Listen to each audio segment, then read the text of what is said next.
Bonjour à vous et bienvenue dans cette capsule en coloriage pour adultes.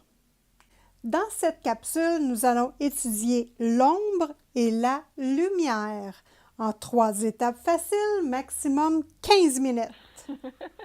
Dans cette capsule, nous allons fabriquer une trousse d'accessoires pour nous aider à développer notre sens de l'ombre et la lumière. Nous allons observer, donc je vais vous montrer des trucs pour l'observation et on va faire le côté pratique dans nos coloriages. Tout ça, et oui, en 15 minutes. Étape 1, préparer sa trousse d'accessoires.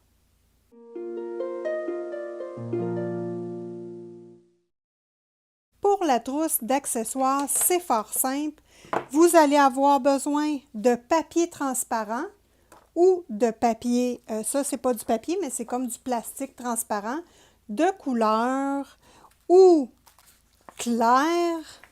Vous pouvez pour ça utiliser toutes sortes de matériaux, on va regarder ensemble. Sharpie noir, stencil rond ou un verre, n'importe quoi qui est rond. Donc une règle et on suit les consignes. Voici le résultat de ce qu'il faut arriver à faire, tout simplement. Et je vous montre tout de suite comment y arriver. Donc, l'objectif, c'est vraiment ici, dans notre trousse, c'est de se créer ces feuilles-là, tout simplement, pour recréer une partie d'ombre et la partie de lumière. Voilà. Donc, pour y arriver, vous pouvez prendre des plastiques qui protègent les feuilles. Donc, ça, c'est transparent, c'est bien. Vous pouvez utiliser aussi des feuilles à plastifier. Donc, moi, je n'ai pas de plastifieuse, mais j'ai des feuilles à plastifier autocollantes. Ça va très bien et c'est rigide. Donc, c'est vraiment l'idéal pour travailler. Vous pouvez également utiliser des séparateurs comme ceci. Donc, moi, j'ai pigé dans l'ancien matériel de mes enfants. Et vous pouvez simplement utiliser ces séparateurs-là. Ça va très bien. Et vous en avez de différentes couleurs. Vous pouvez choisir de prendre une couleur jaune et une couleur verte pour l'ombre et la lumière. C'est possible également. Donc, vous pouvez faire 2 formats de, moi je vais les appeler de pochoirs. Donc, vous pouvez prendre une feuille complète et faire votre soleil avec les rayons sur une feuille complète ou le faire sur 2 feuilles. Et c'est la façon dont je trouve qui est la plus facile sur 2 demi-feuilles. Comme ça, c'est facile à ranger. Moi, je le range dans mon nuancier et je trouve que c'est plus versatile d'utiliser une petite feuille plutôt qu'une grande.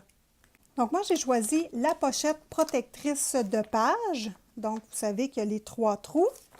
Alors, très simple, on coupe les 2 côtés longs.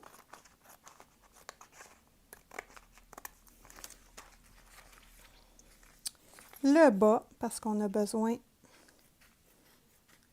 je veux séparer ma page en 2 pour utiliser juste une des 2 pages et l'autre page, je vais l'utiliser simplement pour mettre entre mes pages de coloriage pour ne pas briser la page en dessous, la page de séparation.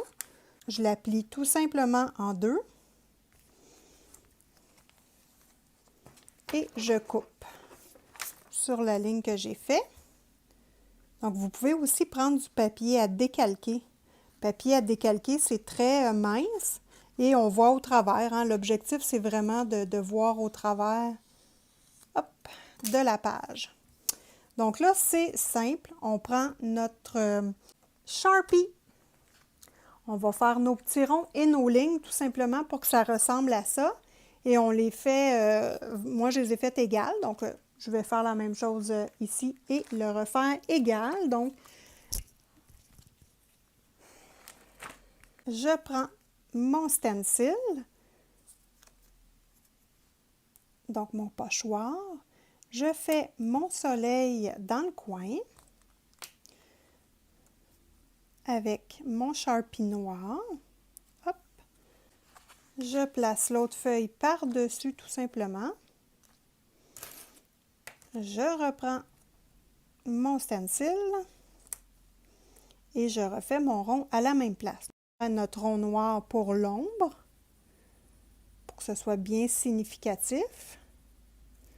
Donc, le rond noir pour l'ombre. Et là, je vais utiliser un feutre alcool pour le jaune. Hop. Et là, je laisse sécher le noir. Je prends mon feutre alcool et je viens mettre du jaune tout simplement. Je ne veux pas accoter sur le Sharpie, j'ai peur de tacher ma mine un peu.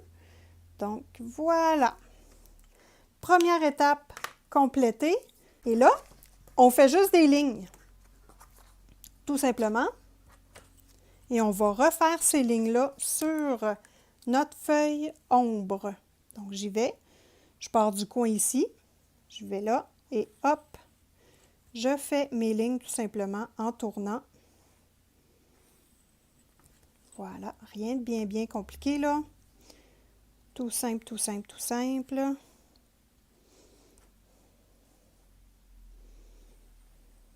Et voilà. Je tourne, je fais la même chose de l'autre côté.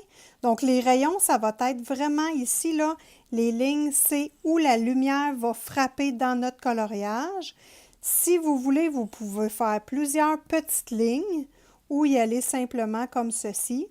Moi, je suis allée là, simplement comme ça, mais vous pouvez y aller de façon avec plus de lignes.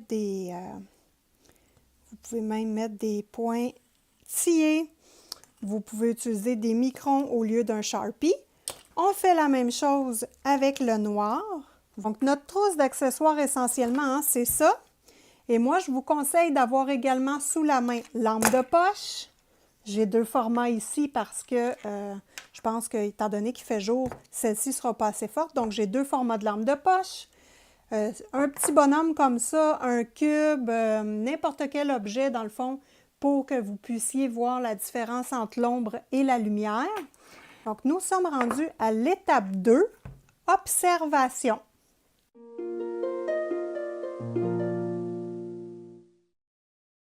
Pour l'observation, on peut commencer avec ce que nous avons déjà, des livres à colorier. On en a déjà plusieurs. On peut commencer par observer dans ces livres-là. Ça ne coûte rien et on les a déjà. Grayscale. Si vous avez du grayscale, amusez-vous à regarder les images de grayscale.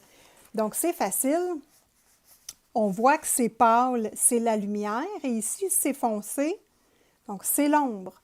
Donc, si je prends mon petit stencil ici, étant donné que la lumière est là, je vais le placer comme ça. Donc là, on comprend que ici, partout où les lignes frappent en premier, c'est là qu'il va y avoir de la lumière. Et par opposition, si on utilise notre stencil ombre et qu'on le met, dans le fond, complètement à l'opposé de l'autre, on comprend qu'ici, c'est l'ombre. Donc ça, c'est intéressant avec vos stencils de vous pratiquer à observer l'ombre et la lumière. Donc on voit là, dans le chapeau, l'ombre, on voit sur ici l'arme à feu. La lumière, elle est là, donc elle vient frapper sur le dessus. Et par opposition, en dessous, la première chose qu'on frappe, c'est le dessous, c'est là qu'il va l'ombre. Donc ça, c'est intéressant. Les livres grayscale que nous possédons. Deuxième chose, si vous avez du Thomas Kinkade ou d'autres types de livres qui ont déjà des illustrations dans le fond, de colorier et que vous devez répéter. Donc ça, c'est la même chose. Vous pouvez utiliser ces types d'images-là. Donc, vous voyez ici le reflet de la lumière dans ses cheveux, sur l'arbre, sur l'herbe également, sur les rochers. Donc ça, c'est intéressant. Habituez-vous à développer votre sens de l'observation. Ici, c'est la même chose. On voit la lumière arrive ici. Elle reflète comme ça dans l'eau et sur ce côté-là des personnages. Si je reprends mon stencil pour bien observer, vous voyez que ça concorde tout à fait et que, dans le fond, c'est de cette façon-là qu'il faut travailler la lumière. Donc là, on va regarder l'ombre maintenant. Hein? Donc l'ombre par opposition à la lumière, elle est ici. Et on voit que tout ce côté-là du coloriage est foncé. C'est normal. Donc, développer notre sens de l'observation. Ensuite, si vous avez n'importe quel Kirby Roseanne, donc ce livre-là, moi je n'ai pas colorié dedans encore, mais je voulais vous montrer qu'avec du Kirby Roseanne, c'est très facile de comprendre l'ombre et la lumière parce qu'il fait des hachures dans ses coloriages. Donc là, si je reprends mon stencil, on voit que la lumière sur cette page-là vient d'ici. Voilà. Et que l'ombre vient comme ça. Et on voit que toutes les petites hachures, c'est vraiment de l'ombre qu'il y a. Donc, on voit ici là, la lumière, l'ombre est en dessous. Donc, Kirby Roseanne, très intéressant à observer n'importe quel coloriage. Vous voyez ici le poisson, c'est normal. En dessous, il y a de l'ombre. Sur le dessus, il n'y en a pas. Ici, c'est la même chose. Hein? Le bas ici de sa crête de poisson, c'est de l'ombre. Ici, c'est de la lumière. Donc, amusez-vous à observer ça dans vos livres de coloriage. Ensuite, nos accessoires. Amusez-vous à regarder, si, mettons, je mets en dessous, je vais mettre comme ceci la lumière et comme ceci l'ombre. Donc, les deux sont par opposition. Donc, vous voyez que sur le bonhomme, la lumière est ici, donc elle reflète là, et que l'ombre est ici, parce que l'ombre arrive comme ça. Donc, ça, c'est important de se faire des jeux comme ça et d'observer. Donc, vous voyez, si je la place vraiment comme ça, ou si par opposition, je mets la lumière par en dessous. Donc là, je vais changer mes canevas. Donc ça, c'est des petits exercices intéressants que vous pouvez faire facilement à la maison, hein, ça ne coûte rien. Là, moi, j'avais un petit bonhomme pour dessiner, mais vous pouvez prendre n'importe quoi, là, dans le fond. Fait que si la lumière vient par en dessous, donc la lumière arrive ici, frappe là, frappe en dessous où il y a le menton, mais ici, c'est vraiment de l'ombre. Donc ça, c'est un petit jeu intéressant à faire pour développer son sens de l'observation. Ensuite, regardez dans la nature. Donc ça, c'est facile aussi, puis ça ne coûte rien. Donc on regarde dans le bois, qu'est-ce qui ont de l'air les premiers arbres versus les arbres dans le fond de la forêt. Donc n'importe quoi, votre cabane à oiseaux, le soleil frappe sur votre petite cabane à oiseaux. Regardez où sont les ombres, où est la lumière. Sur une sphère, comment que la lumière se reflète. Vous pouvez utiliser également, moi j'ai des petits bijoux ici, là. Vous pouvez regarder également comment la lumière va frapper les bijoux, ça donne quoi. Donc ça, c'est intéressant. Une autre chose qui est super importante, la superposition. Donc, superposition d'objets. L'objet qui est en haut va être le plus lumineux. Il va produire de l'ombre sur les autres objets. Donc, vous voyez ici, on a une série de 5 crayons. Dans le trou ici, il y a de l'ombre parce que ces crayons-là font de l'ombre sur le dernier en dessous. Donc, ici, il n'y aura pas d'ombre. En arrière, ici, il va y avoir de l'ombre produite par ce crayon-là. Donc, vous pouvez également mettre de la lumière et observer ce que donne la lumière sur une superposition. Et ça, pour débuter les ombres et lumières dans vos coloriages, la superposition d'objets, c'est le plus facile. Étape 3, la pratique dans nos coloriages.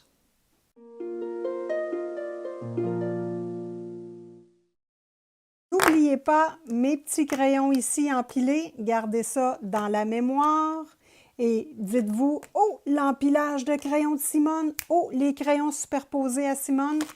Donc, gardez-vous ça comme référence, c'est vraiment le plus facile. Donc, si on observe ici, au niveau des fleurs, donc la superposition d'objets, quelle est la fleur la plus élevée? Donc, la première qu'on voit, c'est celle-ci. Donc, elle est en dessous. Donc là, je mets mon ombre en dessous, ici, parce qu'il y a une pétale par-dessus la fleur.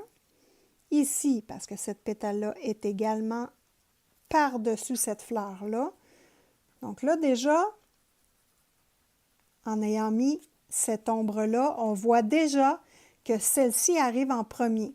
Bon, si on regarde dans cette fleur-là, on va y aller pétale par pétale. Cette pétale-là est par-dessus celle-là, je vais mettre une petite ombre ici.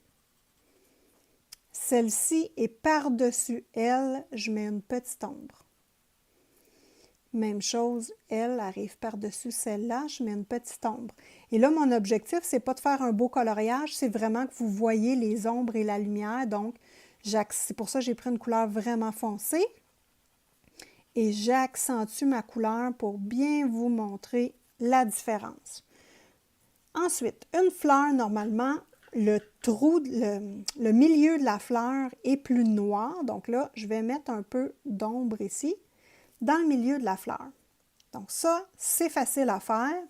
On peut continuer également ici, cette pétale-là est par-dessus celle-là.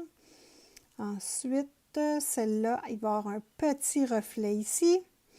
Elle est par-dessus elle un petit peu, pas beaucoup. Donc voilà. Celle-ci, c'est la même chose. Et ça, dans tous les aspects du coloriage. La végétation, elle arrive par-dessus celle-là. Je vais mettre une petite ombre en dessous.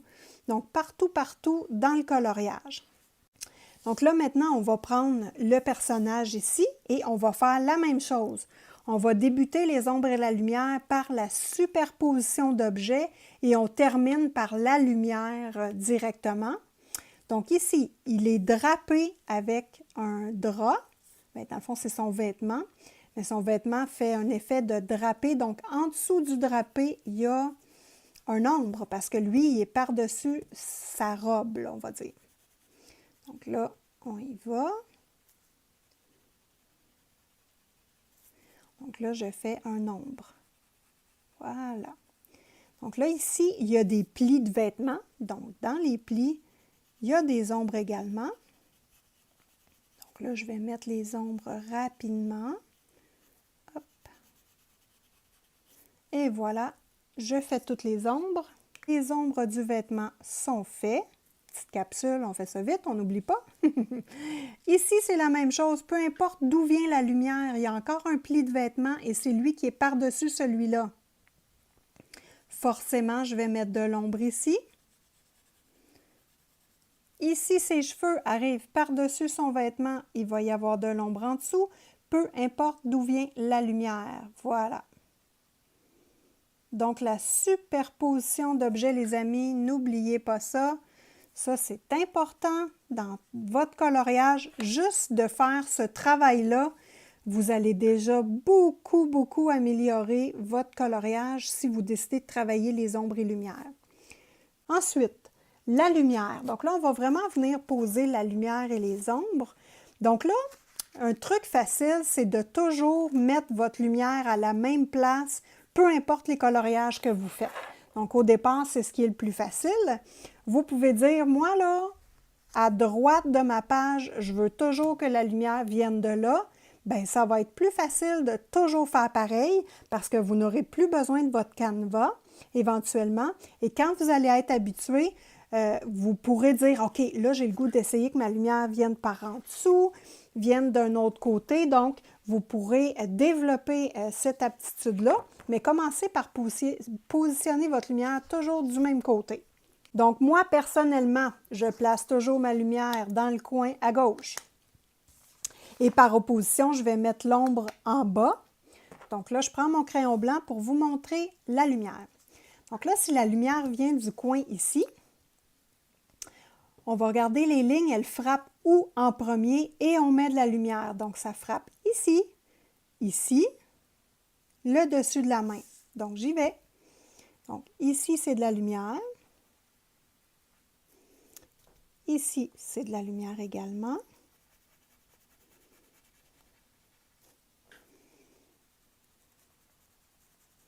Donc là, je vais descendre ma lumière un petit peu. Hop. Et sur le dessus de la main, c'est de la lumière. Bon, le blanc, ça paraît pas trop, hein? OK, je vais prendre mon jaune. Ça va être horrible, mais ça va vous montrer quand même. Donc, ma lumière arrive ici, ici.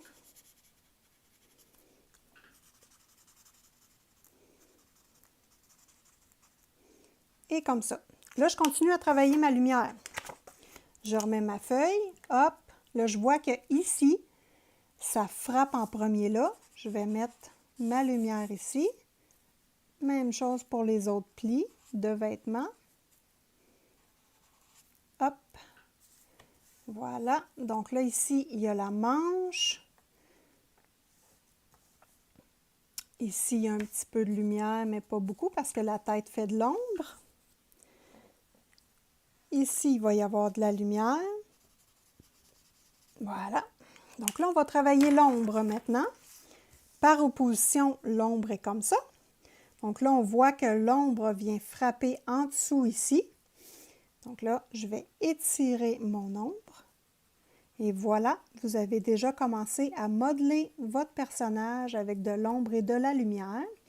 Donc en dessous, évidemment, c'est l'ombre. Voilà, avec une petite transition entre les deux, tout simplement. Voilà. Là, je regarde la main. Hop, c'est vraiment ici que ça frappe en premier la ligne. Je viens mettre de l'ombre en dessous de la main. Et voilà.